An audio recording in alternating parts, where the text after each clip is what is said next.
Mesdames, Messieurs, dans quelques instants, on va commencer ce forum sur l'hydrogène. Vous avez vu qu'on est très nombreux. À peu de choses près, on pourrait faire une équipe de rugby. C'était un peu le concept pour montrer une équipe unie, un écosystème. Ça va démarrer dans quelques secondes à 45 précises.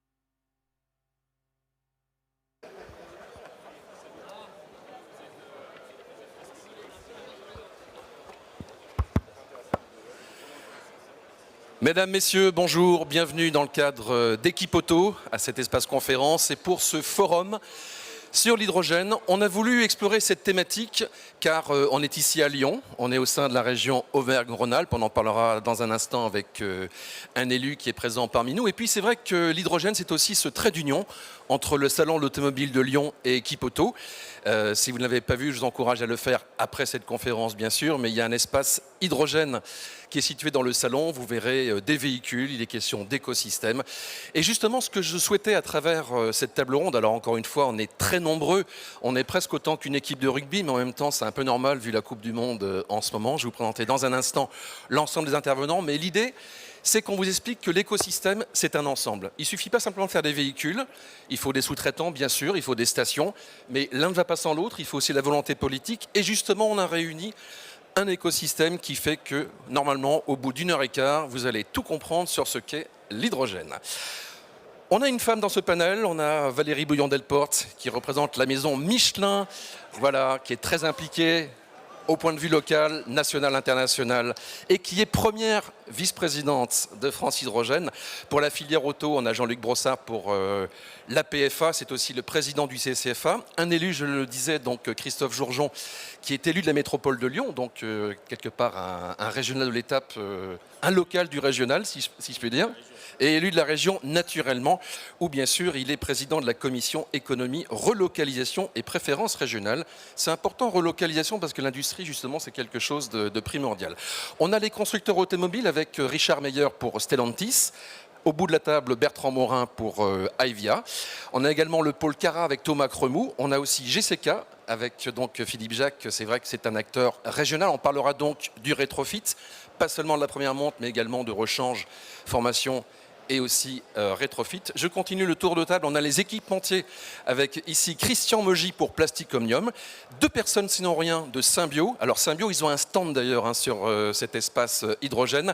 On a donc Christophe Schramm qui est vice-président stratégie, produit, marketing. Je crois que je n'ai rien oublié. Et Pascal Blanchard qui nous parlera de formation et notamment de la Symbio Academy. Et pour faire le plein de bonnes paroles et de contenu, on a Olivier Dez qui représente donc HRS. C'est important aussi qu'il y ait les acteurs de cet écosystème au niveau des stations, parce que sans station, c'est difficile de faire de la mobilité. Quelques mots, Valérie Bouillon-Delporte, pour commencer sur, naturellement, le cadre national, avec un soutien de la France pour cette filière hydrogène. Alors, pour ceux qui ont besoin d'un petit refresh, comme on dit, sur où en est la France sur la politique hydrogène, la stratégie nationale hydrogène a été publiée en septembre 2020. Depuis, un plan de subvention assez ambitieux a été mis en place, 9 milliards d'euros pour produire en France 6,5 gigawatts. 6,5 gigawatts, c'est 680 000 tonnes d'hydrogène par an à l'horizon 2030. Et ces 9 milliards d'euros vont servir à financer l'ensemble de la filière. Donc vous avez à peu près 2 milliards sur la construction de Gigafactory, donc on en a autour de la table notamment pour Symbio, pour Plastic Omnium, mais vous avez également Aivia qui bénéficie de ces PIEC, d'autres acteurs de l'automobile. Vous avez également des appels à projets menés par l'ADEME pour créer des écosystèmes territoriaux. On en a un bon exemple aussi au niveau de la région, et je pense que vous en parlerez avec la suite du projet Impulsion.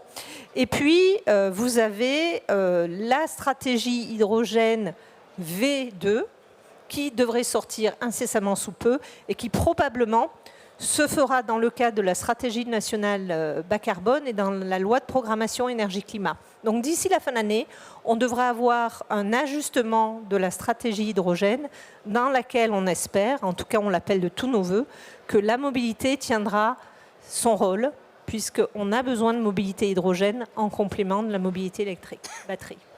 Et oui, il y a intérêt. Alors Christophe Jourgeon, c'est vrai que la région Aura a joué un rôle de pionnier, je vous invite à prendre un micro, avec ce projet ZEV qui effectivement a été l'un des projets fédérateurs en France. Oui, effectivement, la région Auvergne-Rhône-Alpes a joué un rôle pionnier dès 2018 en créant, en partenariat avec deux industriels majeurs, Engie et Michelin, le Zéro Émission Valais, le projet ZEV.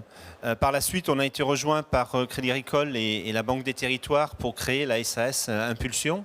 Et l'objectif était clairement de soutenir l'émergence d'une filière H2.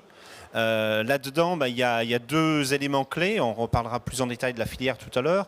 Ce sont premièrement les stations, parce que sans station, voilà, la filière elle s'arrête rapidement. Et deuxièmement, c'est aussi soutenir l'acquisition des premiers véhicules pour soutenir le modèle industriel et la filière industrielle derrière. Donc en 2019, la région avait lancé un appel à projet, un appel à manifestation, pour aider l'acquisition des premiers véhicules hydrogène. On a accompagné 50 acquisitions de véhicules hydrogène.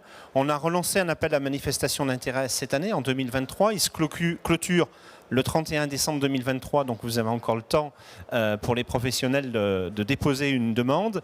Et dans ce cadre-là, on a aujourd'hui, en septembre 2023, déjà 383 réservations de véhicules utilitaires H2 pour que la région, avec l'aide de l'Europe et de l'ADEME, puisse accompagner financièrement l'acquisition de ces véhicules pour être plus compétitif par rapport aux véhicules fossiles classiques. Et ça donne bien sûr de la visibilité. C'est important, Valérie Bouillon-Delporte, il faut le rappeler, le rôle clé joué par les territoires en France. Oui, aujourd'hui, on voit que la mobilité, elle se déploie au niveau des territoires. Donc vous avez des régions actives. Je pense que la région Auvergne-Rhône-Alpes fait partie de celles qui a initié le plus tôt possible et avec ambition les déploiements non seulement de la mobilité hydrogène, mais aussi des applications de l'hydrogène dans d'autres domaines, la décarbonation de l'industrie, la production d'énergie. Aujourd'hui, vous avez l'Occitanie aussi qui est assez active, la Bourgogne-Franche-Comté, le Sud. Donc, toutes les régions de France se saisissent du sujet et construisent ce que l'on appelle des vallées hydrogènes. Alors, le principe d'une vallée hydrogène, c'est d'avoir un écosystème structuré à l'échelle d'une région. C'est une ambition européenne puisque le commissaire européen Thierry Breton a mis 200 millions d'euros de subventions sur la table pour que d'ici 2025, il y ait 50 vallées hydrogènes à l'échelle européenne sur les 27 États membres, sachant qu'aujourd'hui, on en a 9 qui ont déjà été financés. Cette année, on devrait en avoir un petit nombre additionnel. Donc, vous voyez que l'effort va être quand même très intense sur les années 2024 et 2025 pour atteindre cet objectif. Merci. Avec vous, Jean-Luc Brossard, dont je rappelle la PFA, la plateforme de la filière automobile. On va parler de la complémentarité parce qu'on oppose souvent en fait la batterie et la pile à combustible, l'hydrogène. Or, chacun a sa place et on va parler des applications aujourd'hui en matière de mobilité. Oui, en fait, ce n'est pas une opposition qu'on doit faire véhicule électrique à batterie et véhicule à hydrogène. Le fait, il faut raisonner en fonction des usages. Et on s'aperçoit que si on regarde les usages, la capacité que l'on a à prendre à rouler pendant un certain temps, journalièrement ou annuellement, la capacité que l'on a à recharger en temps masqué ou pas, fait qu'on s'aperçoit que dans la phase de décarbonation de notre mobilité, on est obligé de prendre en compte d'autres technologies que la seule technologie électrique à batterie. Donc les deux technologies sont bien complémentaires. Et donc, on voit bien que la technologie électrique à batterie associée à la technologie électrique à hydrogène, donc avec des fuel cells, permet en fait de répondre à plusieurs usages. Et même pour des véhicules lourds, on peut envisager même des combustions internes d'hydrogène qui sont acceptées maintenant avec la nouvelle réglementation européenne qui autorise 5 grammes de CO2 par kilomètre par tonne kilomètre embarqué, qui permet en fait de considérer faible émission des solutions alternatives.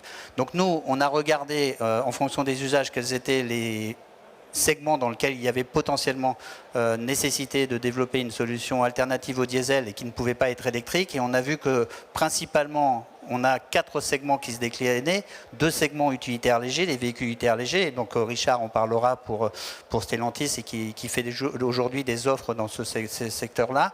Le segment des flottes de véhicules particuliers, en particulier les flottes de taxis, les bus et les camions à usage très intensif. Donc on a besoin, en fait, pour répondre à ces usages, d'avoir une solution complémentaire à la solution seule électrique à batterie, qui sera la solution principale pour atteindre nos objectifs en 2030. En 2030, je vous rappelle, c'est moins 55% d'émissions de CO2 par rapport à 2021 pour les véhicules particuliers, moins 50% pour les véhicules utilitaires légers, et en cours de discussion, c'est moins 45% pour les véhicules industriels par rapport à 2019. Donc le seul moyen d'atteindre ces objectifs de décarbonation qui sont fixés par la communauté européenne et par nos pays, c'est d'électrifier fortement et d'accompagner pour les usages qu'ils nécessitent par d'autres technologies, dont les technologies à base d'hydrogène. Alors, ce qui est visible, ce sont les taxis, les bus également. Juste un petit mot rapide, mais les bus, c'est vrai que c'est un peu la vitrine aussi pour cette filière hydrogène. Oui, c'est l'utilisation qui a commencé à émerger en premier, avec des programmes de subvention européens. Aujourd'hui, en France, les villes progressent. Vous avez 39 bus hydrogène en circulation. Il y a une expérimentation aussi à Lyon qui s'est tenue sur 2 bus et hydrogène. Et vous avez pratiquement 800 demandes de bus d'ici les prochaines années qui sont exprimées par les collectivités. Ça veut dire quoi? Aujourd'hui, vous avez 9 villes qui ont sur le réseau de bus des bus hydrogène en circulation. Et si on tient compte des intentions de commande, ça représentera pratiquement 50 collectivités qui auront dans leur réseau de bus intégré une ligne de bus hydrogène. Le camion suit. On attend les premiers camions. Vous avez déjà des initiatives de première démonstration en France avec des projets déjà à l'échelle. L'initiative dans le sud de la France, Yamed Rise, une 50aine de camions. L'initiative en Occitanie pour que les camions puissent traverser sur l'autoroute A9 et aller en Espagne, avec là aussi une 50aine de camions qui vont se déployer à partir de l'année prochaine. Merci. Comme vous le voyez, en fait, il y a du concret. Alors, on va parler de cette filière automobile, à commencer par les 2 constructeurs. Et c'est vrai que nos 2 constructeurs nationaux sont présents dans cette filière hydrogène. Richard Meyer, donc pour Stellantis, vous proposez d'ores et déjà des modèles de 3 marques.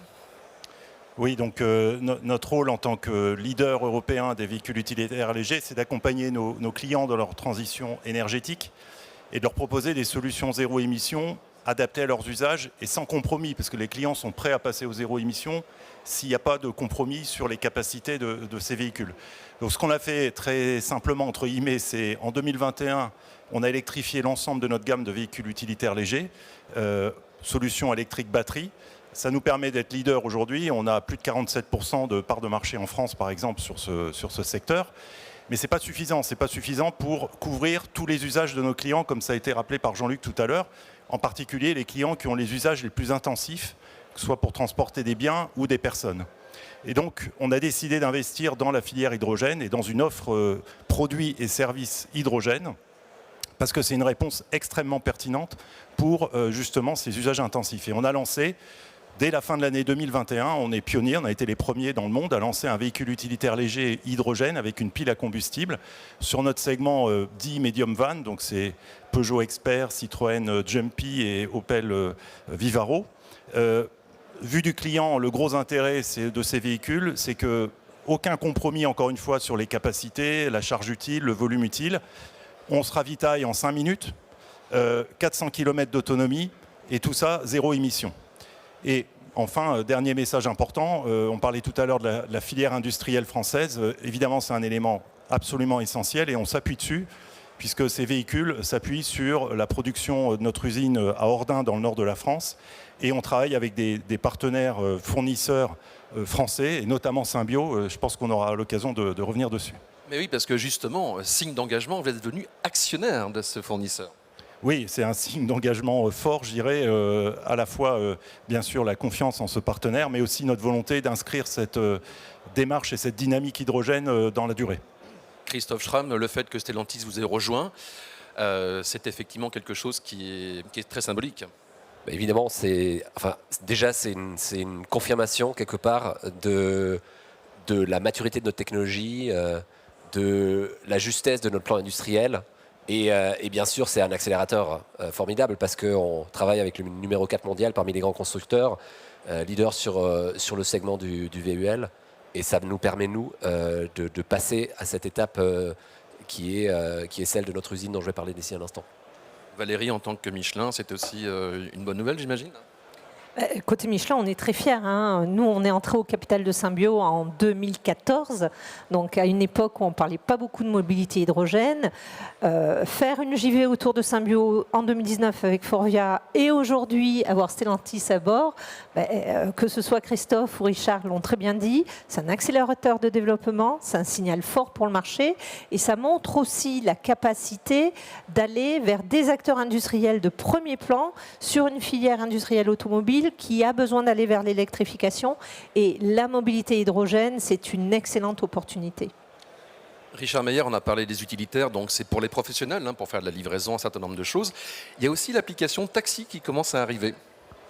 Oui, absolument. On a plusieurs clients, en l'occurrence, qui sont dans le transport de personnes. Et c'est une illustration extrêmement intéressante de la pertinence de cette technologie hydrogène. On est sur des usages intensifs, donc des kilométrages relativement importants et surtout un besoin de disponibilité permanent, on va dire, des véhicules.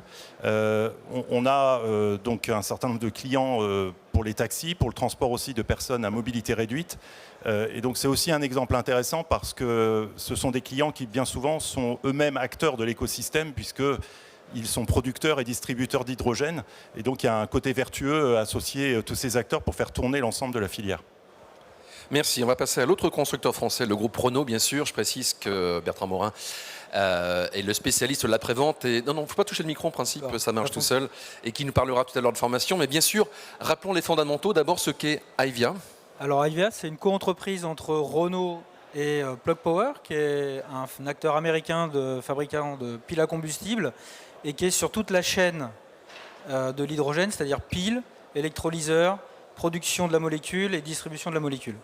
Et donc on a une co-entreprise française à 50-50 entre Renault et Plug Power et qui a une implantation française et qui utilise aussi les usines basées dans l'est de la France sur l'utilitaire, l'assemblage des piles à combustible sur le site de Flins au sein de la Refactory et la finalisation des véhicules en banlieue parisienne.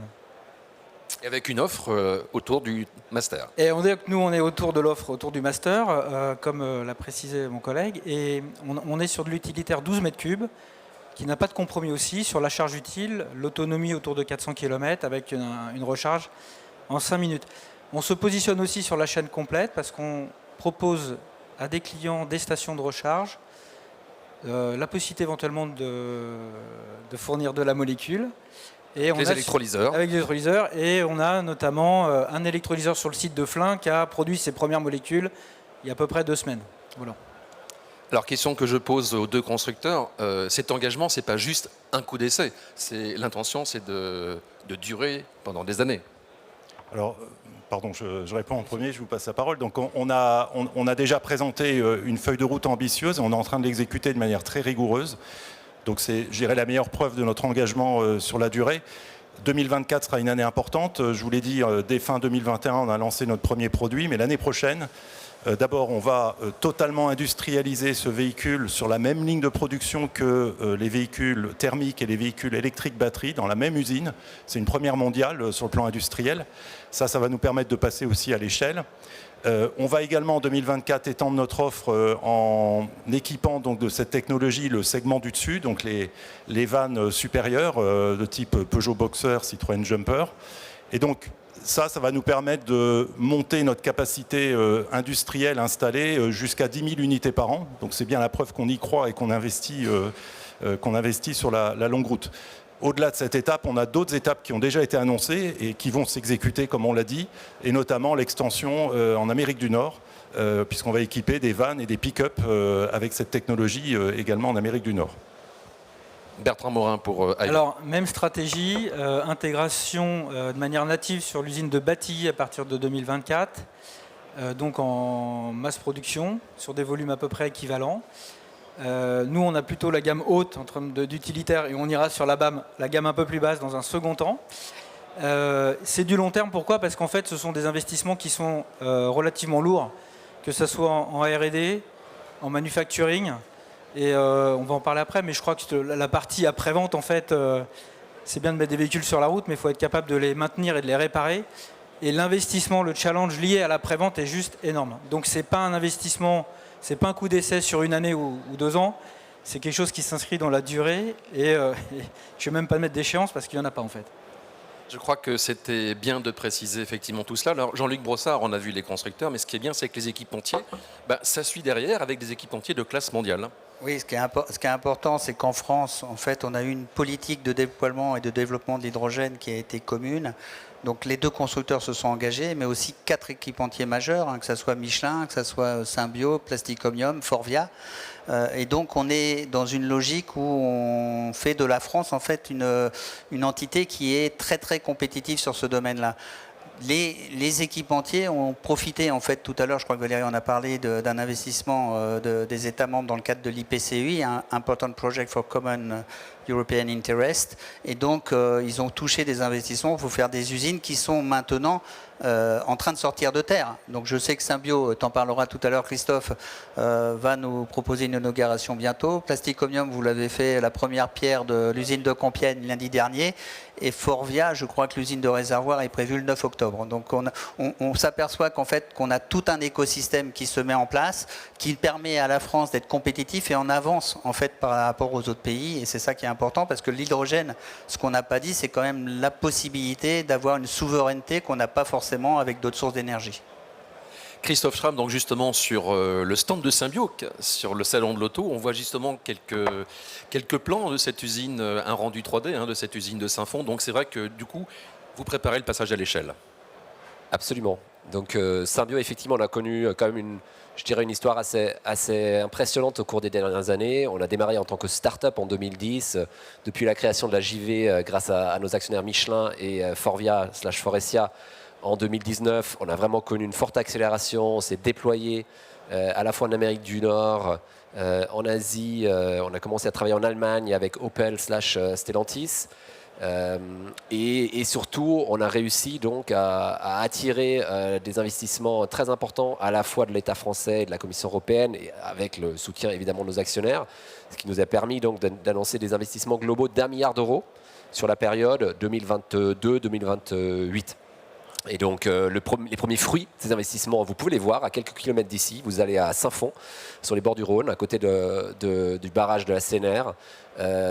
Depuis le 5 septembre est ouvert notre nouveau site qui est à la fois notre siège, mais aussi centre de R&D et site de production. Et c'est probablement, je pense qu'on peut le dire, le plus grand site intégré de production de systèmes de piles à combustible en Europe, si ce n'est au monde.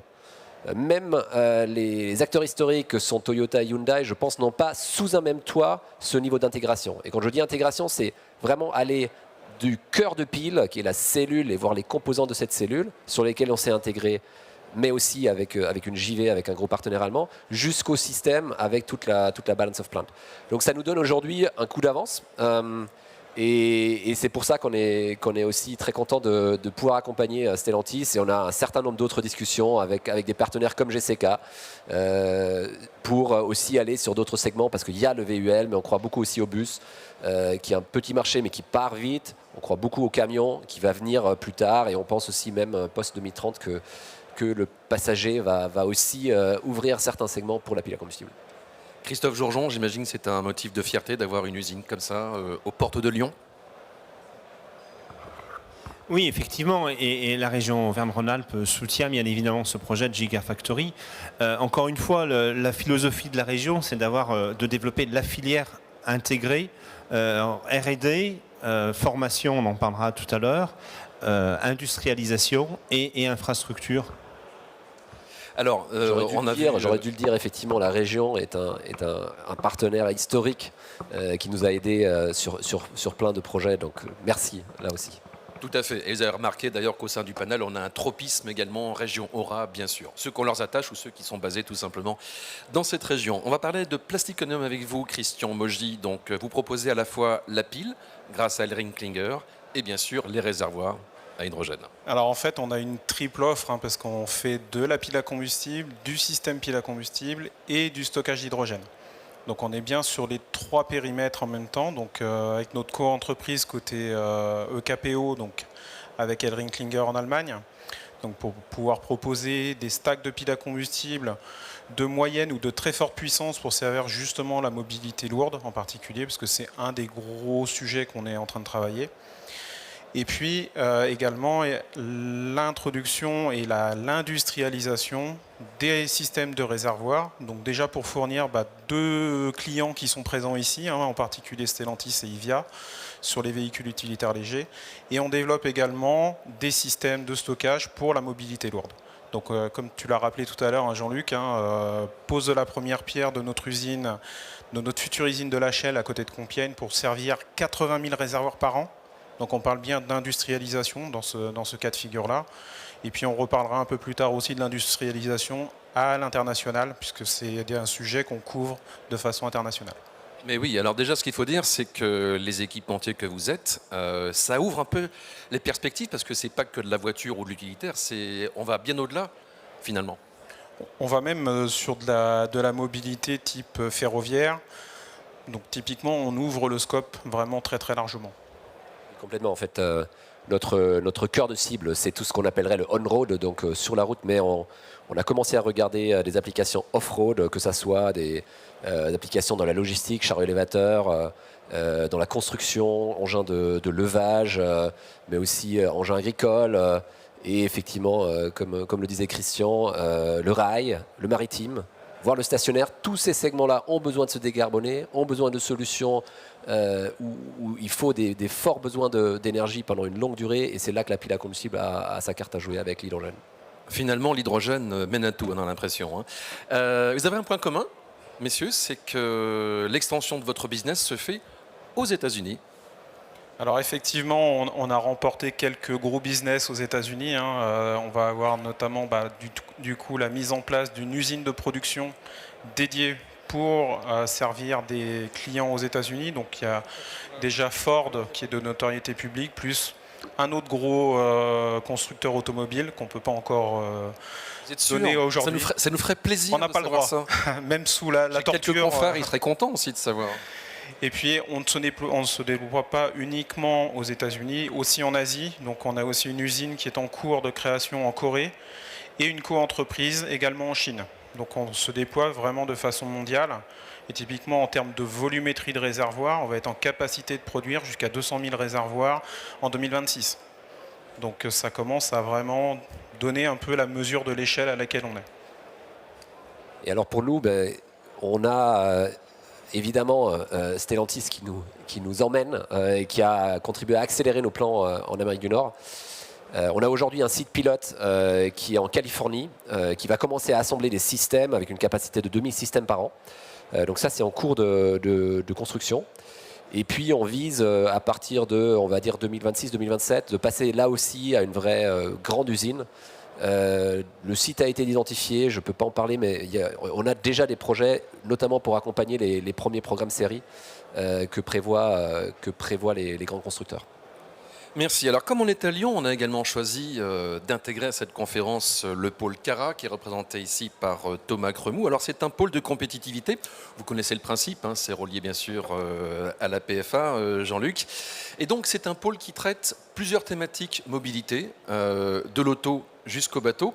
Alors, par rapport à cette thématique hydrogène, comment vous accompagnez finalement ce tissu d'industriels qui se demande d'ailleurs peut-être quel rôle ils vont jouer dans le futur en cette période de transition énergétique? Alors sur le sujet, il y a la région qui finance une feuille de route qu'on partage avec 2 autres pôles de compétitivité et clusters qui sont Accélera et Tenardis. Tenardis pour la production et distribution d'énergie et Accélera sur la partie chimie et environnement.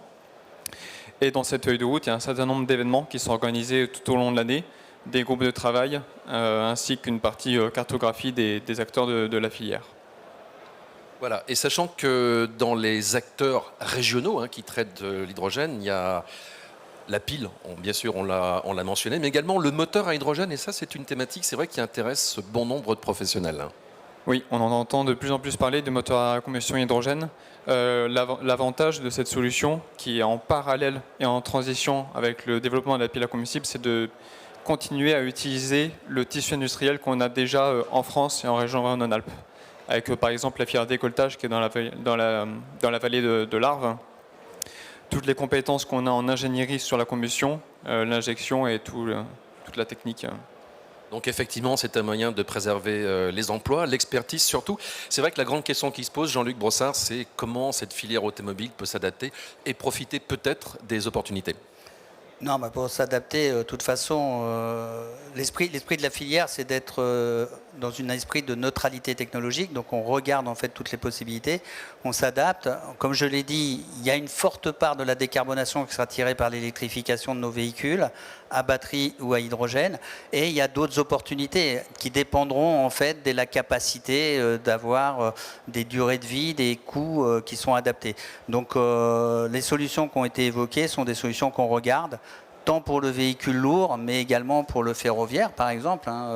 Les durées de vie d'un train sont supérieures à 40-50 ans. Il y a donc beaucoup de choses qui peuvent permettre. Et donc la filière et les filières en fait, industrielles françaises s'adapteront aux technos. Alors, il y a une question qu'on peut se poser, c'est par rapport au coût, parce que bien sûr, tout le monde sait bien qu'un bus à hydrogène, c'est cher, qu'un utilitaire à hydrogène, c'est cher aussi. Côté pile, bon, il y a des nouvelles encourageantes que vous pouvez nous donner, Christophe Schramm. Oui, alors évidemment, nous on a choisi une stratégie d'industrialisation et de massification rapide, notamment pour descendre le plus vite possible cette courbe des coûts. Parce qu'on pense que c'est ça la condition sine qua non pour la filière dans son ensemble pour qu'elle décolle. Alors c'est vrai pour la pile, c'est vrai pour les réservoirs. Maintenant, je pense qu'il faut insister, c'est mon petit message politique, je dirais, il faut insister sur le fait que pour des véhicules, plus ils sont lourds en tout cas, plus ils font des kilomètres dans leur vie, ce qui compte quand même dans le TCO, c'est le prix de l'hydrogène. Le facteur numéro 1, c'est ça. Donc certes, on a un effort énorme à faire, et on a une cost roadmap qui fait une division par 10 à peu près au cours de cette décennie. Mais derrière, il faut vraiment qu'on puisse avoir accès à de l'hydrogène à un prix compétitif à la pompe. Et sur les réservoirs, c'est pareil, Christian Magy? C'est effectivement la démarche qu'on est en train d'entreprendre. On est en train d'industrialiser pour avoir cette baisse de coûts. Et également sur la pile à combustible et sur les systèmes, il faut qu'on arrive à massifier, comme le disait Christophe, pour vraiment arriver à des coûts compétitifs sur l'ensemble de la chaîne de traction hydrogène. Donc ça, c'est clé pour la mobilité hydrogène dans son ensemble. Alors, on a parlé des véhicules existants. Bon, c'est vrai que pour l'instant, l'offre reste encore assez mince, mais ça va s'étoffer, bien sûr. On va donc évoquer le rétrofit, qui est justement le moyen de répondre aux besoins des professionnels avec des véhicules dont on peut convertir la chaîne de propulsion. Et ça tombe bien, car Philippe Jacques, c'est ce que vous faites chez GCK. Oui, merci beaucoup. Effectivement, pour venir compléter l'offre des véhicules neufs, GCK, donc Green Corp Connection, est un groupe qui est formé de sociétés industrielles qui proposent des solutions en fait, techniques et pour accélérer la décarbonation du parc roulant, et notamment grâce aussi à l'hydrogène. Alors, nous sommes organisés, si vous voulez, en 3 pôles, pour faire très rapide.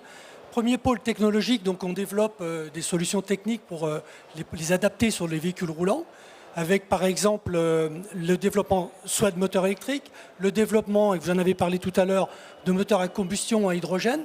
Donc on a des pôles Solutions F, d'autres sociétés qui font partie du groupe et qui développent ces solutions-là.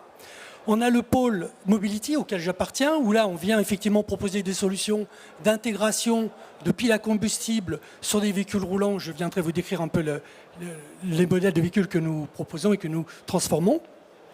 Et le troisième pôle, c'est le pôle énergie, où nous venons compléter l'offre véhicule par une offre énergie pour proposer à nos clients de démarrer une expérimentation assez rapidement. Et en fait, on peut, avec 1 ou 2 véhicules transformés, proposer une solution d'avitaillement rapide et pour mener une exploitation. Bien sûr, on ne vient pas concurrencer nos collègues fournisseurs d'énergie et de recharge, puisque eux viennent avec une solution en dur et fixe. Alors, on parlera tout à l'heure plus en détail de l'infrastructure avec HRS qui est là et qui patiente, mais patient, ça va venir, Olivier. On va parler des véhicules. Alors, j'en profite pour indiquer que GCK expose une voiture de course, Oui. la Phoenix H2, sur votre stand qui est au Salon de l'Auto de Lyon. Bon, le rétrofit de voiture de course, je ne pense pas que ce soit l'activité prioritaire. Non, c'est tout à fait. Alors, dans mon domaine, c'est plutôt effectivement sur des véhicules lourds que nous proposons des offres. Mais j'insiste, vous avez fait allusion à la voiture de course, c'est aussi un très bon support pour justement valider les solutions techniques. Et après, bien sûr, on les va les décliner sur les véhicules de série, on va dire. Alors aujourd'hui, juste pour vous donner quelques informations sur les offres de GCK Mobility, nous sommes actuellement, nous travaillons alors nous sommes basés déjà en région Aura, basés à Clermont-Ferrand et donc notamment vers le circuit de Charade. Et donc on a l'opportunité de transformer, on a une commande notamment de la région Aura, pour transformer un autocar, donc un véhicule interurbain, le transformer en véhicule électrique propre à hydrogène. Pour votre information, dans notre plan de déploiement aujourd'hui, nous sommes en phase d'homologation.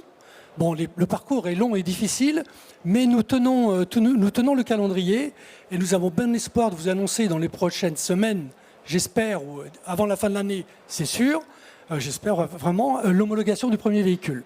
Il y a quand même un point qui m'intrigue, Valérie Bouillon-Delporte, c'est que j'entends beaucoup se plaindre les acteurs par rapport à l'homologation. Enfin, est-ce qu'il y a vraiment quelque chose qu'on peut faire? Est-ce que France Hydrogène peut faire pression sur les autorités pour que ça aille un peu plus vite? On travaille avec les autorités, on a un certain nombre de groupes de travail pour accélérer les process, mais l'hydrogène, comme ça a été le cas pour la batterie, comme ça a été le cas il y a quelques dizaines d'années pour le thermique, à partir du moment où on met des véhicules sur la route, il faut s'assurer qu'en matière de sécurité, en matière d'homologation, tout soit fait correctement. Et là, on est quand même dans un champ un petit peu nouveau. Donc oui, ça prend du temps, oui, il faut trouver des moyens pour aller plus vite, s'inspirer peut-être des bonnes pratiques des autres pays européens, parce qu'on a besoin de ces véhicules tout de suite.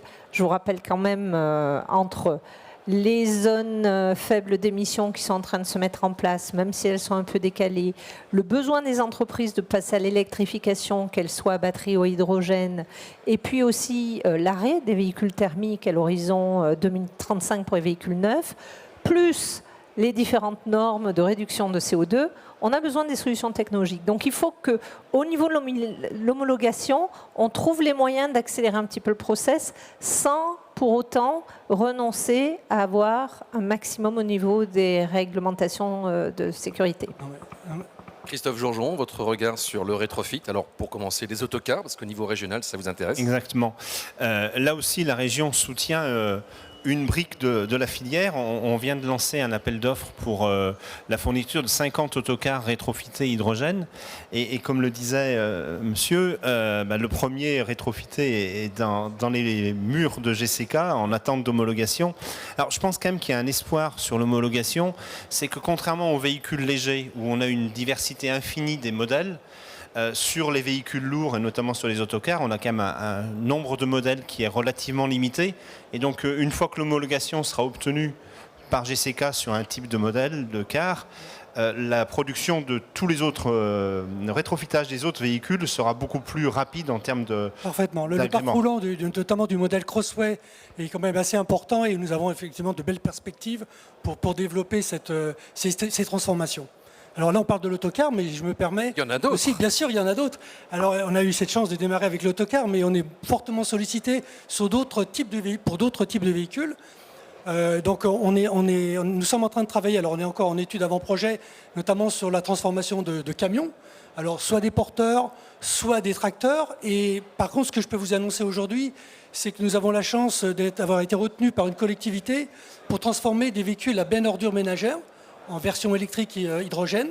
Et c'est aussi une très belle opportunité. Il y a une réelle complémentarité, notamment au niveau des régions et des collectivités, pour proposer des véhicules propres, et notamment verdir le parc roulant existant.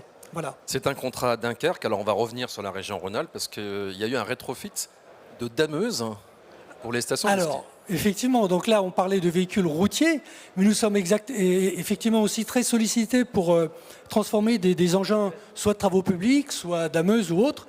Et là nous avons la chance d'avoir été retenus pour la fourniture de 5 dameuses pour l'Alpe d'Huez. Alors c'est un gros chantier, on a besoin de puissance sur les piles à combustible, c'est un autre développement qui est lourd et long, mais nous y travaillons et on espère effectivement faire rouler la première dameuse sur la neige en version prototype, peut-être la saison d'hiver qui arrive. Vous espérez un effet boule de neige, je présume. Ah, j'espère. Christophe Schramm, donc Symbio, tout comme d'ailleurs Plastic Omnium, vous êtes impliqué également dans cette activité de rétrofit. Oui, absolument, parce que la réalité, c'est que tout le monde n'a pas, disons, la vision d'un Stellantis ou d'un Renault. Donc, on voit que sur des segments, typiquement sur le camion, Les premiers programmes des grands constructeurs n'arriveront pas avant 2027-28, voire au-delà. Donc ça crée une fenêtre d'opportunité parce que, comme le disait Valérie, la réglementation, elle arrive et le besoin de décarboner, il est là. Donc c'est cette fenêtre d'opportunité qu'on souhaite exploiter avec des partenaires. GCK en fait partie. Mais aussi avec d'autres sur tous les segments qui ont été mentionnés, y compris d'ailleurs aussi sur certains segments du VUL et aussi dans l'off-road. On voit qu'il y a des opportunités dans ce domaine, absolument. Même question pour vous, Christian Noger. Effectivement, le rétrofit, c'est quelque chose qui est important pour améliorer et augmenter la vitesse d'adoption de la mobilité hydrogène. Donc nous, on est partenaire de la coalition rétrofit. Donc on fournit des systèmes déjà pour un certain nombre d'acteurs comme Illico ou Safra, donc soit dans du camion, soit dans du bus. Donc c'est quelque chose qui est vraiment pertinent. Et comme c'était souligné tout à l'heure par Philippe, il y a aussi la partie rétrofit sous forme de moteur à combustion d'hydrogène. Pour nous, c'est aussi de la fourniture de stockage d'hydrogène et aussi de dépollution du système, parce qu'on est aussi dans ce business-là chez PO. La coalition à laquelle vous faisiez allusion, je précise pour ceux qui nous écoutent, c'est la coalition Retrofit H2 qui a été montée par plusieurs acteurs et donc ça regroupe les acteurs de l'autocar et du camion essentiellement. Exactement, et quelques équipementiers qui ont déjà rejoint, dont on fait partie. Je reviens au pôle Cara avec vous, Thomas Cremou, car effectivement vous avez accompagné en fait les acteurs locaux pour développer un kit de Retrofit. Exactement. La dameuse dont parlait monsieur de GCK, a été labellisée par Cara. On est passé tout à l'heure très rapidement sur qu'est-ce que Cara. En fait, Cara, c'est une association cluster. Donc, notre rôle, c'est de représenter la filière et de l'animer. Et d'un autre côté, une fois que ces acteurs ont été mis en relation, on va les aider à financer la recherche et le développement ou l'expérimentation. Donc, cette partie pôle de compétitivité, en fait, les entreprises ou les laboratoires viennent nous voir avec un projet qu'ils veulent faire financer. Et nous, on a un comité scientifique et technique qui va analyser ce projet sous toutes ses coutures. Qualité du financement, est-ce que le calendrier est réalisable, est-ce qu'il manque des compétences dans le consortium. Et à la fin, on met un coup de tampon sur ce projet pour dire, vous, par exemple, l'ADEME, vous pouvez avoir confiance. Et c'est ce qui s'est passé avec le projet de Dameuse, qui a été labellisé parce que le projet était de bonne qualité et il répondait aussi aux besoins de la filière. Merci pour ces précisions. Alors, c'est intéressant de savoir ce que pensent les deux constructeurs français du rétrofit, bien sûr. On va commencer par vous, Bertrand Morin, parce qu'on sait qu'au sein du groupe Renault, on parle de plus en plus d'économie circulaire. Il y a aussi du rétrofit qui se fait ou qui est encouragé par rapport aux véhicules électriques. Par rapport à l'hydrogène, est-ce que ça fait sens pour vous ? Alors, il y a le projet Refactory, plus qu'un projet. Il y a la Refactory qui reconditionne des véhicules. On est installé au sein de la Refactory d'ailleurs, mais on ne reconditionne pas de véhicules parce qu'il faudrait, premièrement, avoir une base de véhicules électriques et modifier. Il y a beaucoup de modifications à faire, donc on ne le fait pas. Ce qu'on va proposer, c'est du Reman, de l'échange standard, sur des piles et peut-être éventuellement des réservoirs, mais on ne fera pas de rétrofit au sein d'IVIA. Côté Stellantis, Richard Meyer. Nous, ce qui nous intéresse dans le rétrofit, c'est de répondre une fois de plus aux besoins de nos clients et d'élargir un petit peu le périmètre des clients qu'on accompagne dans leur transition.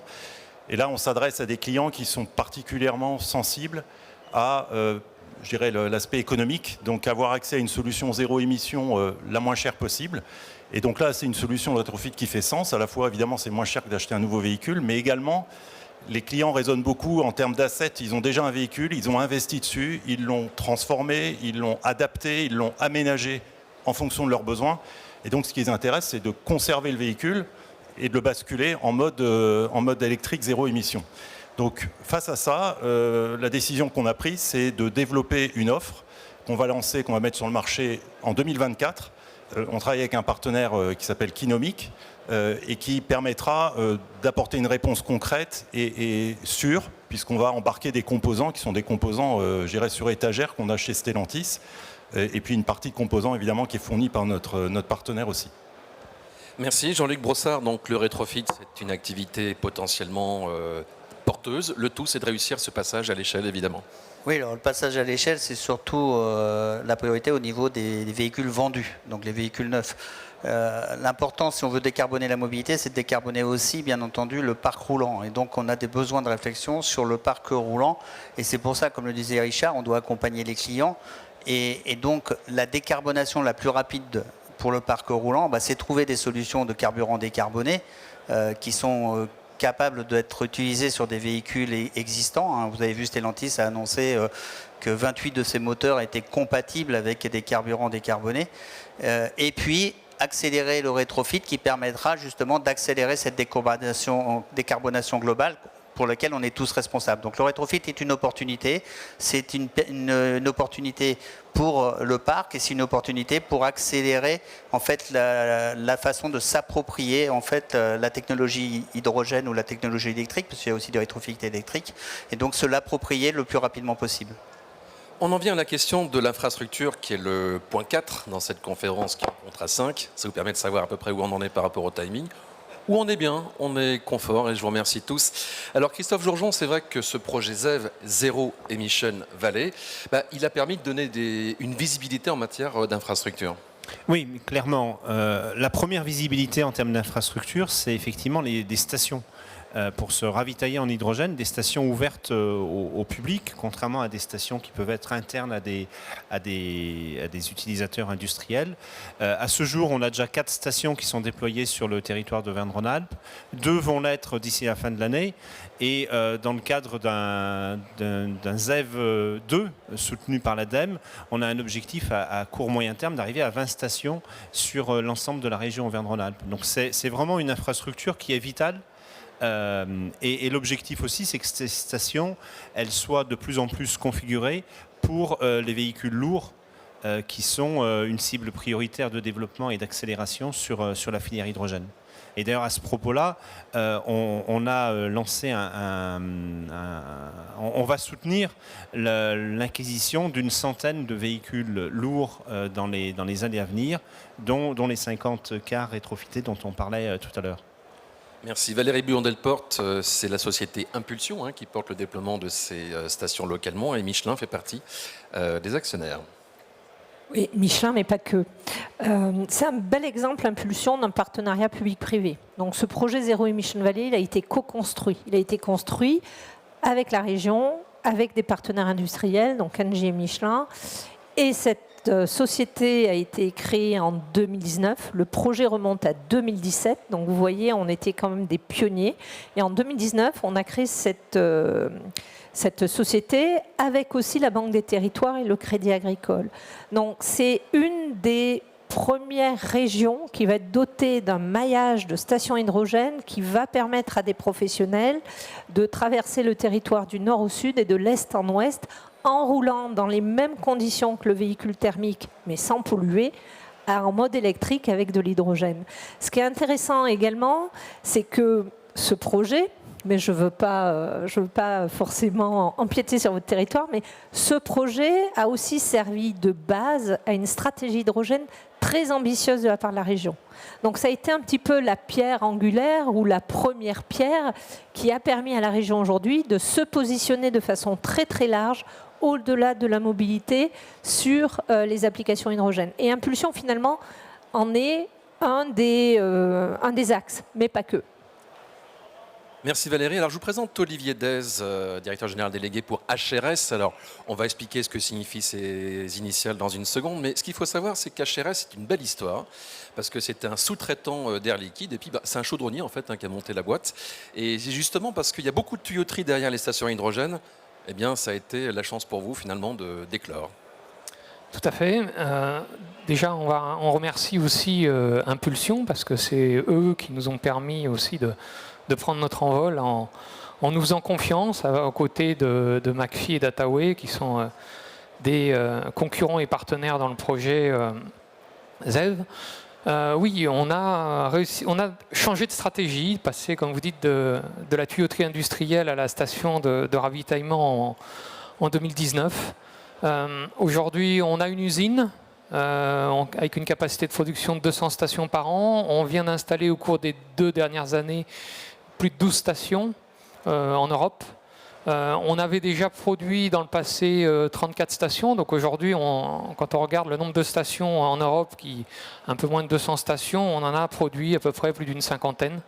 Donc oui, on est prêt pour le défi de la mobilité hydrogène et du ravitaillement des véhicules, parce que c'est quand même quelque chose qui est un peu plus compliqué que de mettre de l'essence ou de brancher un câble électrique.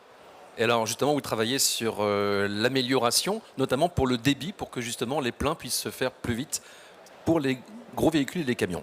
Tout à fait. Un gros enjeu du ravitaillement hydrogène et un des gros avantages qui a été souligné jusqu'à maintenant, c'est la vitesse de ravitaillement. Donc aujourd'hui, on peut faire le plein d'un véhicule grand tourisme en 5 minutes ou d'un utilitaire en 5 minutes pareil. Un camion aujourd'hui, on est autour d'une dizaine, 10-15 minutes. Mais l'objectif, c'est d'aller encore plus vite parce qu'on va vouloir que les véhicules aient de plus en plus d'autonomie, donc pouvoir mettre de plus en plus d'hydrogène dans ces véhicules. Et ça, c'est un enjeu technique de demain, d'arriver à passer de à peu près 1 kg minute à 10 kg par minute pour remplir les réservoirs. Si on veut maintenir justement cet avantage du véhicule hydrogène d'être un véhicule à usage intensif, comme on l'expliquait tout à l'heure, et avec aujourd'hui le plus gros marché étant le chariot élévateur, puisqu'il y a à côté d'ici, sur le site de Lidl par exemple, de Lidl, des chariots élévateurs qui tournent 24/24 pour charger des camions. Alors HRS est un acteur basé en région Auvergne-Rhône-Alpes. Vous êtes l'un des fournisseurs effectivement du projet ZEV, mais pas que.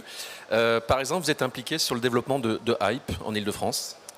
Oui, on est impliqué avec beaucoup d'acteurs de la mobilité aujourd'hui. Donc ZEV, bien sûr, avec ce projet qu'on accompagne. Hype, les taxis à Paris, qui est aussi, comme on le disait, un des usages de la mobilité hydrogène. Donc là, il y a une volonté de déployer une quarantaine de stations au cours des prochaines années. Et puis bien sûr les enjeux de corridors et de vallées pour pouvoir permettre à ces véhicules hydrogène pas seulement de tourner autour d'un point, mais pouvoir aussi se déplacer dans la France entière, voire dans l'Europe.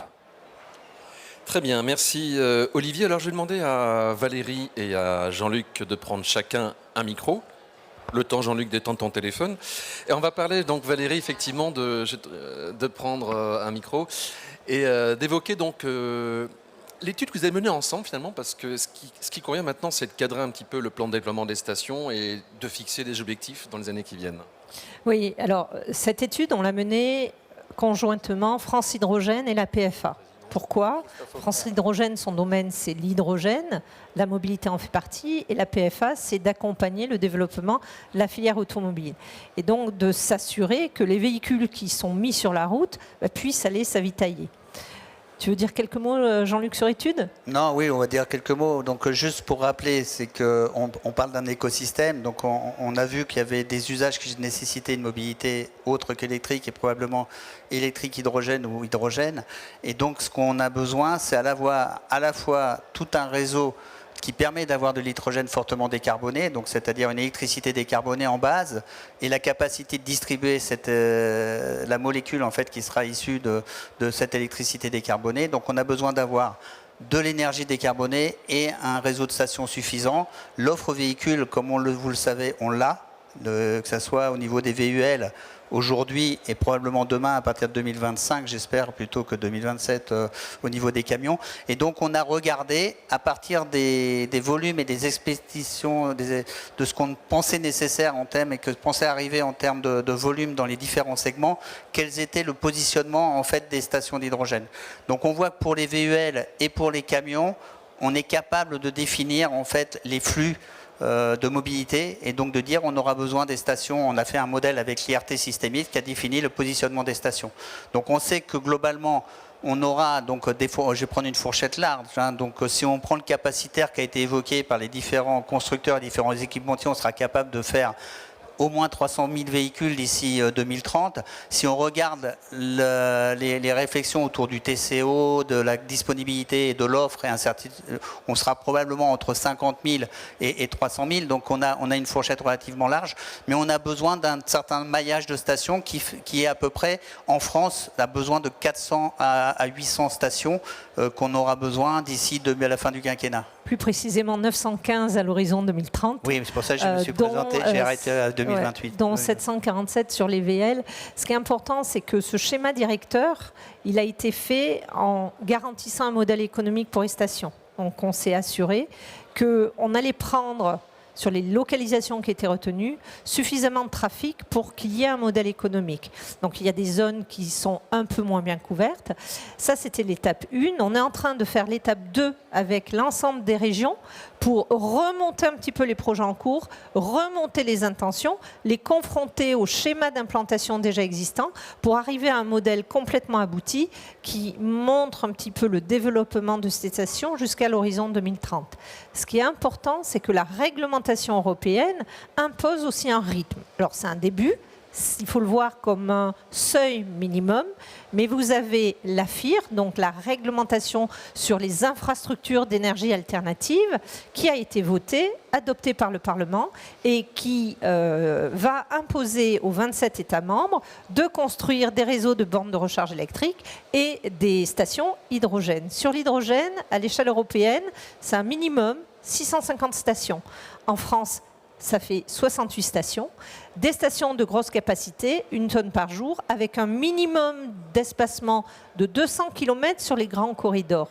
Mais quand on le confronte aux projections de déploiement des véhicules, c'est vraiment un seuil minimum. Et les États membres, en revanche, ont obligation, d'ici 2027, de proposer des plans de déploiement pour arriver à ces seuils minimums. Donc ça y est, c'est enclenché. C'est parti. Alors, on a compris tout à l'heure que les industriels ont une offre combinée de stations. Ça a été dit pour Aevia, ça a été dit pour GCK, qui est aussi une entité dans ce domaine. Et chez Stellantis, Richard Meyer, il y a également un partenariat. Oui, d'abord, je voudrais dire qu'évidemment, on soutient complètement toutes les initiatives et les décisions qui ont été évoquées, parce que le développement d'infrastructures de recharge, c'est un élément essentiel. C'est vraiment un point bloquant pour nos clients pour accélérer le déploiement de nos offres hydrogène. Mais on a conscience que c'est évidemment sur la longue route, donc on a décidé de ne pas attendre et on a noué un partenariat avec Engie qui nous permet de proposer à nos clients des solutions sur mesure. Donc un client qui veut s'équiper avec une flotte de quelques véhicules, ça peut démarrer des 5 ou 10 véhicules, on est en capacité de lui proposer une offre adapté à la taille de sa flotte, une offre d'avitaillement personnalisée et qui en plus, évidemment, je dirais qu'il peut passer à l'échelle au fur et à mesure que le client élargit sa flotte.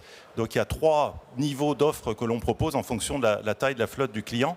Et ce qui est intéressant dans cette offre, c'est qu'on ne demande pas au client d'investir. L'investissement se fait par Engie, notre partenaire. Le client, évidemment, il paye par le coût d'avitaillement. Merci. On en vient à la dernière partie, donc le point 5, qui concerne la formation des réseaux par rapport à la prévente.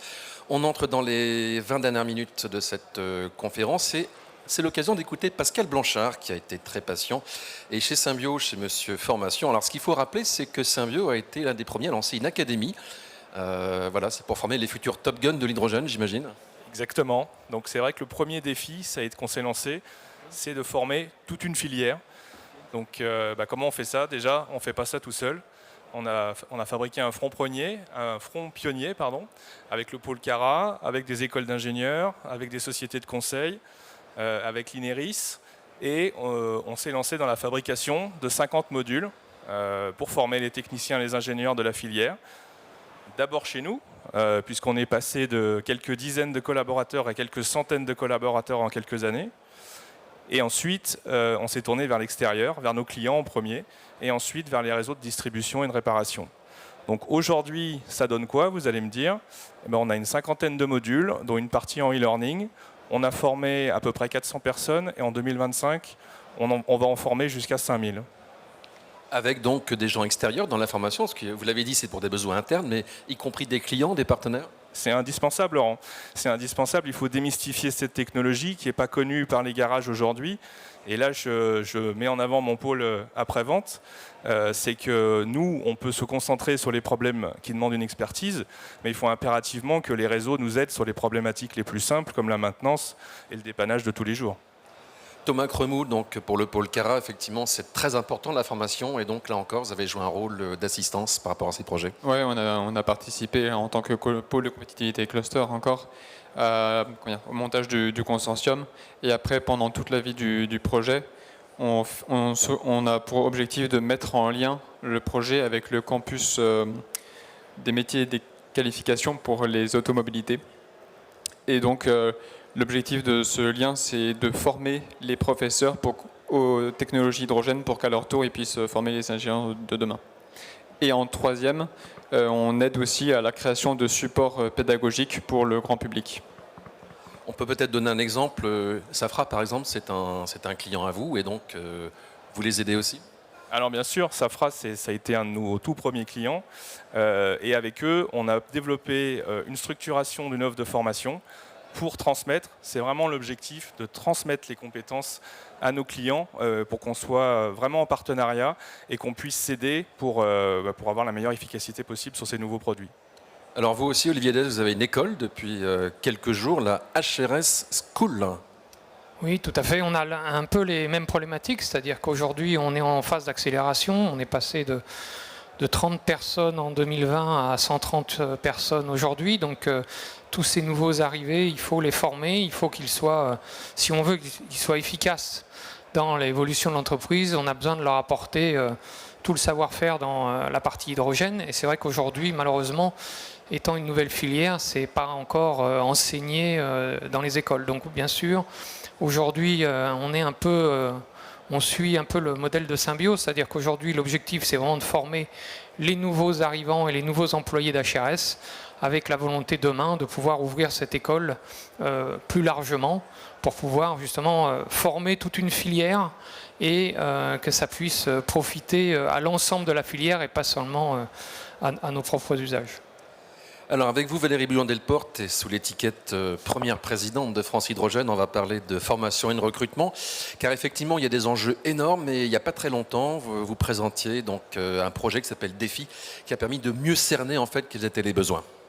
Alors, il y a eu quelque chose avant Défi, puisque la réflexion sur les métiers a commencé dès 2021. Un livre blanc déjà. On a fait un livre blanc pour identifier les compétences métiers. C'est une filière en émergence, donc il y a beaucoup d'initiatives par les acteurs qui ont besoin de former les personnes qu'ils emploient, mais il fallait réfléchir à la formation continue, à la formation initiale. Donc on a identifié 80 métiers. Et on a lancé en 2023 avec l'AFPA, EIT InnoÉnergie, ADECO, Pôle emploi, une étude pour faire un diagnostic des compétences avec un certain nombre de recommandations. Il y a 2 priorités qui ont été identifiées. Alors, ce n'est pas les seules, mais il y a un plan pour traiter l'ensemble de ces priorités. La première, c'est sur la sécurité, réglementation et normes. Ça, c'est indispensable. Et la deuxième, c'est sur les systèmes hydrogène. Et on se rend compte d'une chose, c'est qu'il y a une double problématique à laquelle on doit faire face.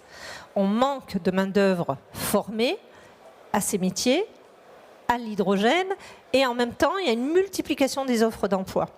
Je vous donne un exemple. Depuis 2019, les offres d'emploi sur hydrogène ont augmenté de 77%.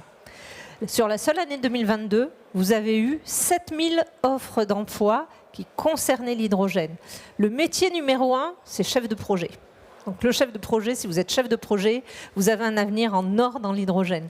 Donc on a travaillé sur ces métiers. Le problème, c'est que 85% des métiers concernés par l'hydrogène sont en tension.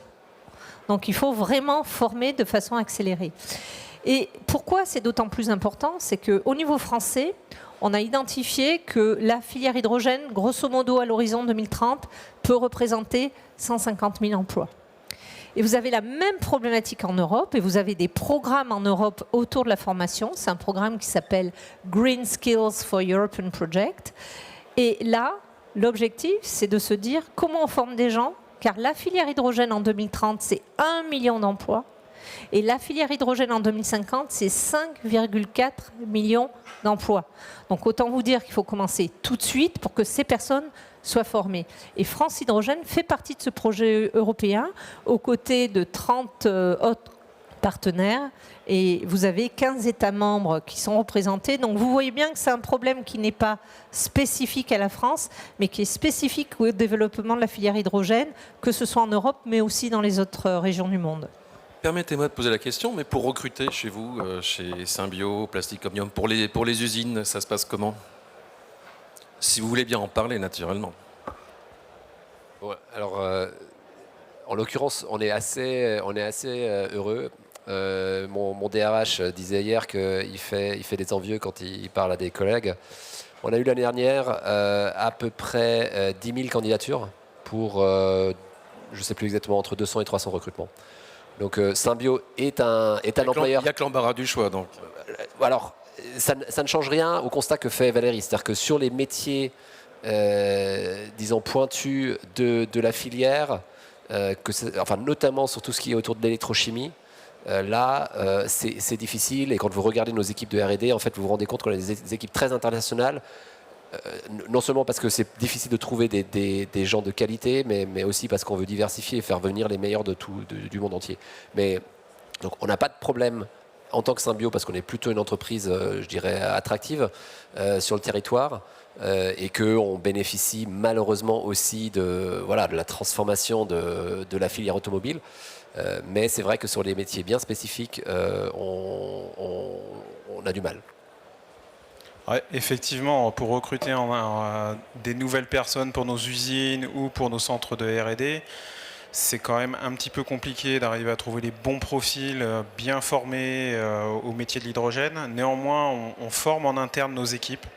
Donc on a un vivier de personnes qui peuvent délivrer des formations en interne et embarquer les nouveaux arrivants.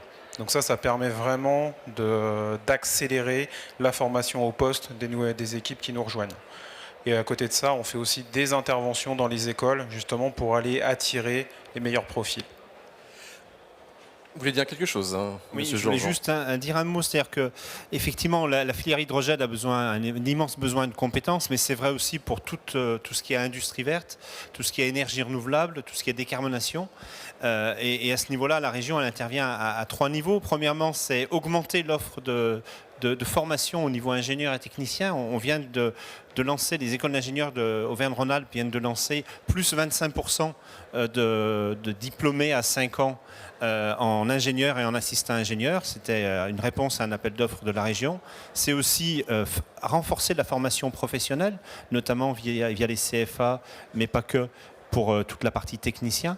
Et c'est aussi accompagner les entreprises et les salariés des entreprises sur une montée en compétences ou une évolution des métiers de certains postes. Et donc là aussi, la région est aux côtés du secteur industriel, toujours avec cet objectif de relocalisation de l'activité industrielle en région. Bertrand Morin, chez Aevia, vous avez mis en place tout un système de formation pour le réseau, parce que c'est très important, c'est la famille Renault, et il faut que tous ces gens-là, dans les ateliers, puissent bien s'occuper de votre master à hydrogène. Alors c'est une bonne transition, parce que dans les recrutements, de ce que j'ai lu, il y a 80% des recrutements qui sont sur des ingénieurs les premières années, et il y a 80% des recrutements qui sont sur des techniciens dans quelques années. Et en fait, l'enjeu majeur chez un constructeur, c'est bien sûr de mettre des véhicules à la route, mais c'est surtout de les maintenir et de les réparer. Et on a une technicité qui est particulière. On se retrouve un petit peu, peut-être 15 ans en arrière par rapport aux véhicules, quand on a lancé les véhicules électriques. Et donc on a fait, depuis 1 an et demi, on a créé des modules de formation interne en s'appuyant sur les savoir-faire de la maison via Renault Academy, ce qui permet d'avoir, entre guillemets, une machine de guerre de déploiement européenne, voire mondiale, sur ces produits-là. Donc il a fallu identifier des niveaux de formation pour créer des espèces d'habilitations qui n'existent pas aujourd'hui sur le marché. Il n'y a pas vraiment de standards et d'impératifs. On peut créer ce qu'on veut, mais en restant dans une démarche très, je dirais, sécuritaire. Donc on a d'un côté la formation au produit, de savoir comment est-ce qu'on maintient le produit, comment est-ce qu'on le répare, la connaissance du produit, et là on forme des gens qui sont chez Renault, qui sont les techniciens les plus élevés, qui s'appellent des COTEC. Et on forme aussi, on a des modules de formation, des modules d'acculturation, parce qu'on s'aperçoit qu'il n'y a pas que les techniciens formés, il y a l'intégralité des sites à former pour avoir cette connaissance de culture de véhicule quand un véhicule arrive dans une affaire, de savoir comment est-ce qu'on accueille un client, comment est-ce qu'on fait rentrer un véhicule. Et puis après, on a capé ça par des modules de formation ATEX, parce qu'on s'est dit que c'était bien de sensibiliser les gens, les techniciens qui allaient intervenir sur nos véhicules, sur les risques ATEX. Et puis on a même formé certains collaborateurs d'encadrants pour mettre à l'abri les chefs d'établissement, parce que quand vous avez des techniciens ATEX qui interviennent, vous êtes en tant que chef d'établissement responsable de leur travail. Donc tout ça, ça permet d'avoir des modules de formation. Et l'objectif, en fait, c'est quand on consolide un peu les formations, les outillages, les équipements, c'est d'apporter dans le réseau Renault, sur certains sites, un label qui fait que le site est labellisé, pour chez Renault, ça va s'appeler H2Tech, et qu'il est capable d'accueillir et de maintenir des véhicules hydrogène. Alors, c'est assez étrange ou marrant ou bizarre, mais en fait, sur la région Aura, qui a été assez, je dirais, volontaire sur les infrastructures. Nous, ça a été le premier site qui a été labellisé. Il est à Lyon. Il est à Lyon, on vient souvent à Lyon d'ailleurs. Et c'est le site de Lyon Sud. Donc le site de Lyon Sud est labellisé H2Tech depuis quelques mois aujourd'hui. Voilà. Je vais me permettre une toute petite remarque parce que j'en ai moi-même fait les frais il y a quelques années. S'il y a un irritant à éviter au niveau de la région, c'est Aura. Donc, je me suis fait reprendre un certain nombre de fois, donc s'il vous plaît, Auvergne-Rhône-Alpes, on y tient beaucoup. Richard Meyer, qu'est-ce que ça vous inspire, ce qui a été mis en place chez Aevia? Et qu'est-ce que vous préparez chez Stellantis, naturellement? La première chose, c'est qu'on a une pression très forte sur ces questions d'après-vente qui sont clés, parce que, vous le savez, les clients professionnels, on parle de leur outil de travail au quotidien. Donc il faut à la fois éviter au maximum l'immobilisation du véhicule et quand elle est inévitable, il faut la raccourcir le plus possible. Donc ça se traduit concrètement par des formations aussi. Je ne vais pas vous dérouler tout le programme de formation qu'on a. On a plusieurs dizaines de techniciens en France qui sont formés, qui sont opérationnels, puisque je rappelle qu'on commercialise depuis fin 2021 des véhicules hydrogènes. Mais au-delà de ça, comme ça a été très bien expliqué par monsieur Divia, on doit former toute la chaîne. Ce qui est important, c'est que vu du client, quand il a un sujet, quand il a besoin d'assistance, il faut qu'il ait un parcours le plus simple possible. Donc chez nous, ça démarre par un point d'entrée unique. Un client qui a une question sur l'hydrogène, quelle qu'elle soit, il a un numéro unique. Donc derrière, il y a des personnes qui doivent avoir le niveau de compétence, la formation qui va bien. Et ensuite, derrière, nous aussi, on a bien sûr une politique de sélection de nos points de vente qui peuvent opérer des opérations d'entretien-maintenance hydrogène. On appelle ça des H-Expert Centers. On en a plusieurs dizaines qui sont opérationnels en France. Et derrière tout ça, là on est, je dirais, face aux clients, derrière tout ça, on a aussi tout un dispositif, on a ce qu'on appelle les Flying Engineers, donc c'est vraiment des ingénieurs hyper pointus qui peuvent se déplacer sur site quand il y a vraiment un sujet extrêmement pointu. Et puis on a ce qu'on appelle les hubs, on en a un par pays aujourd'hui, qui est vraiment un endroit qui a un niveau d'équipement, on va dire, très élevé, avec des niveaux de compétences très spécifiques pour vraiment certaines opérations. Donc on a vraiment plusieurs niveaux pour répondre à tous les cas de figure et essayer d'être le plus réactif possible pour permettre à nos clients d'opérer leur business. Alors ce qu'on voit, Jean-Luc Brossard, c'est qu'il y a une filière qui se structure, il y a des constructeurs, des équipementiers, et puis il y a tous les services qui vont avec.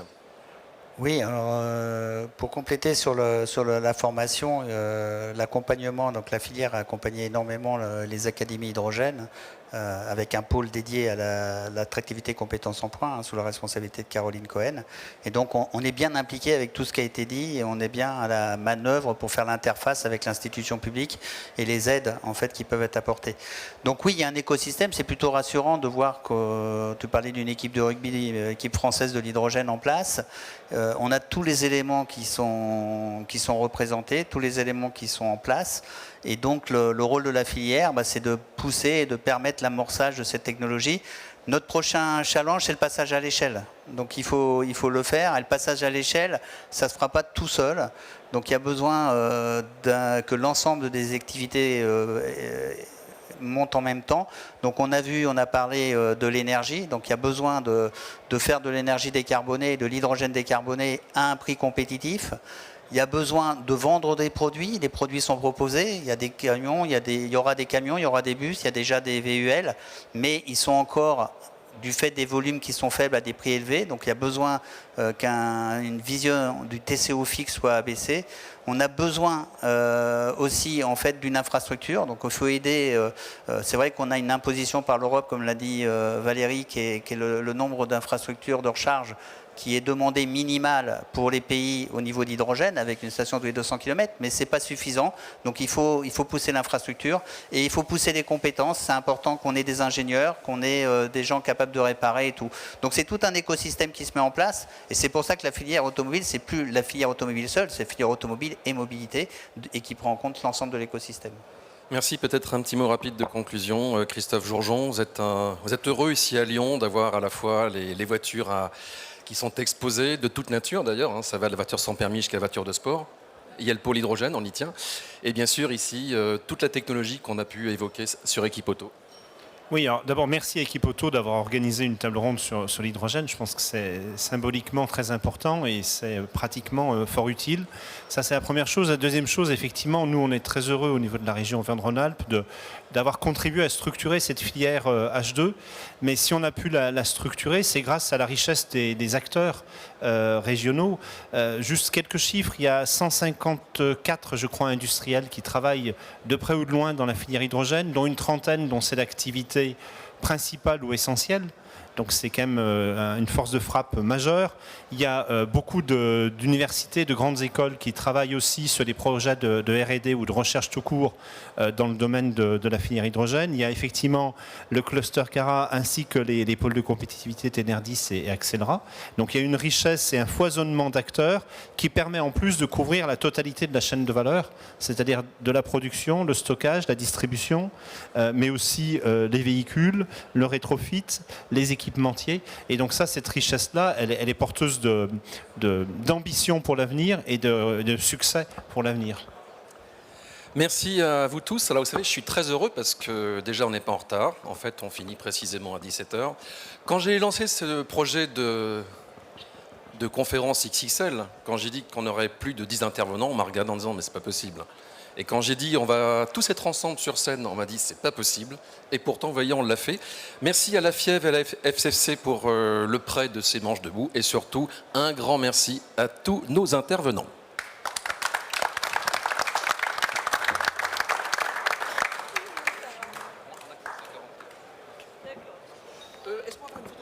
Oui, bien sûr. Alors, on fait la photo de groupe. Donc, merci.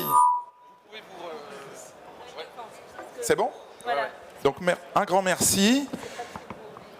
Dans 15 minutes sur ce plateau, la dernière de nos conférences de la journée, on va montrer la diapo à l'écran, dédiée au diagnostic à distance. On revient dans le monde de la réparation et dans ce que les réparateurs ont besoin d'apprendre pour aujourd'hui et de découvrir. Donc, diagnostic à distance, téléréparation, travailler à armes égales. Rendez-vous dans 15 minutes.